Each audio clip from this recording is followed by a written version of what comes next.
Hey, book nerds. On this episode of the podcast, I had the opportunity to chat with Ryûhei Kitamura regarding his new film, The Price We Pay.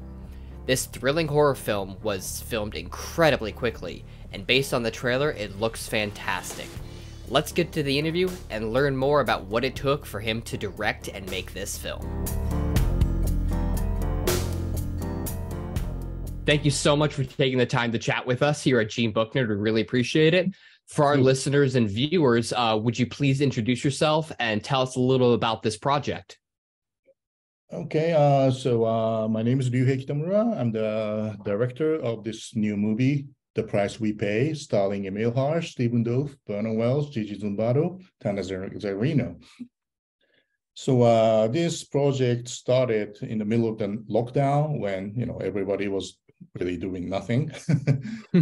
But instead of worrying about the future or getting depressed, locked up in my room, I started talking with my writing partner, Chris Jolly, who lives in London, and we started trading ideas. And I just felt like after the lockdown, long lockdown, I just, when this is over, I felt like I just want to go out with my friends and do something going back to my roots.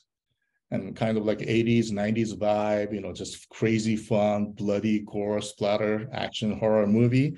So me and Chris started trading idea, and Chris came up with this concept of the price we pay. So, and then we worked on the script. A few months later, we got the script, and we were lucky that Emille Hirsch, had the script, and he loved it, and he got on board. And that's when we really start moving. Nice. So, when it comes to horror films, I'm a huge movie buff. I love so many different types of movies. And I find that, in my opinion, horror films are really hit or miss depending on the script and the director. Sometimes they're just terrible and sometimes they're amazing. What do you think that it really takes to really make a horror film a great film versus just like a cheesy, just toss lots of blood and guts and call it a day? I don't know, but I always, I can't really talk about somebody else's work, but I always try my best to do something that, at least because these days it's very hard to come up with something new because we got, we've seen everything, right? All kinds of deaths, all kinds of zombies, all kinds of serial killers, and the way of killing, and we got influenced by everything. So it's not that easy to come up with something new, but at least I always try, push to the limit and try to do something, with a different take on it. So I'm very proud of, the climax, the final big explosive death scene of The Price We Pay, which I don't think I've ever seen it, something like that, in other horror movies, There were kind of similar scene in this movie called Prison back in 1988, I think, by Rennie Harlin. But so it's just like that, So yes, we've seen head exploding, head chopped off, nothing to throat, everything. But I always try to add some idea, new take, to at least a little bit stand out, So and these days, movie making it's good and bad, but you can make movies much cheaper than back in the 80s, right? Oh, yeah. These days you can even do with the iPhone, and if you have the laptop, you can edit. So back in the 80s, we couldn't do that. Us indie filmmakers, it was hard to make with Super 8 or Super 16. So these days it's pretty easy with this, VFX, After Effects, and also, all kinds of that. But I always try to do as much as, practical on the set, because, I am just not a big fan of, using too much fake CG blood. It just doesn't look good, But I understand why they're doing it, because if you spill tons of fake blood on the set, and if you make a mistake, you have to clean up everything. You have to change the clothing. You have to do the makeup again, which is going to take like 1 hour, 2 hours, right? So, and nobody wants to do that. But I always try to do, as much as, possible by, us on the set, because back in the 80s, movie were more handmade feeling, not like, computer, everything. So I don't know. I believe that that's at least makes a difference, because if you, especially when you're making this low budget horror movie, if you have not enough time or enough, time or money to do it, everybody easily pick to go easy way. But I'm not that kind of director. So, and that's what I asked my crew, my cast, that,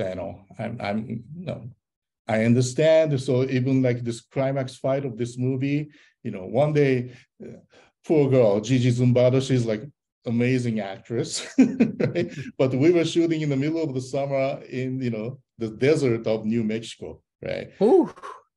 And, she had to like fall to the ground again and again and again to the burning sand. So she started to say like, you shot that, me falling on the sand, again and again. Why I have to do this again? It's just burning me. And me and my DP said, honey, this is movie making. I know we already shot that, but to make a difference, you have to do it 5 times, 10 times, because it's going to look great in the end.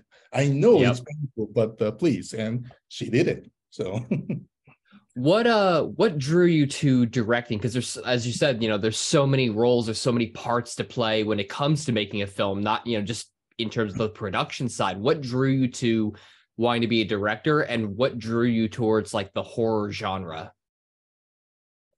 I don't know. I mean, because, directing is very weird job, I think, You act as if you're a boss, but you can't really do anything on your own. You need a cast to be standing and act in front of the camera, and you need your crew to shoot it, right? So it's very unique, weird job, I think. But in the end, at least, my crew and the cast and the producer, they are already, everybody get on board to make my crazy vision, realized, right? So, and that's like a beautiful thing, hundreds of people, trying to help me out to, everything started from, this inside my brain. Then I try to communicate and try to, explain to them, and then they will bring me, their own ideas. And, we just, make into one big movie, and which is a beautiful experience. It is very tiring and exhausting. And sometimes you feel like, it's much easier maybe to become the producer and let all the let someone else make all the decisions. Yes. So, but I don't know. I just like,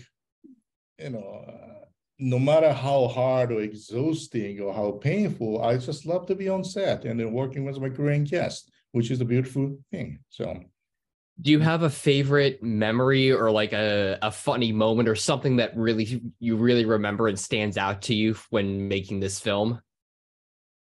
Making this film, one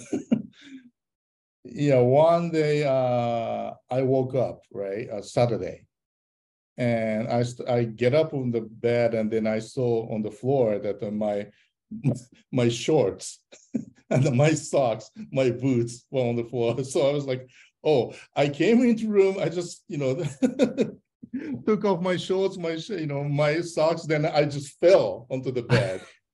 And I just lost conscious for like, 12 hours. So like, that's how, crazy this movie was, because we had only 15 days to shoot this movie. Which wow.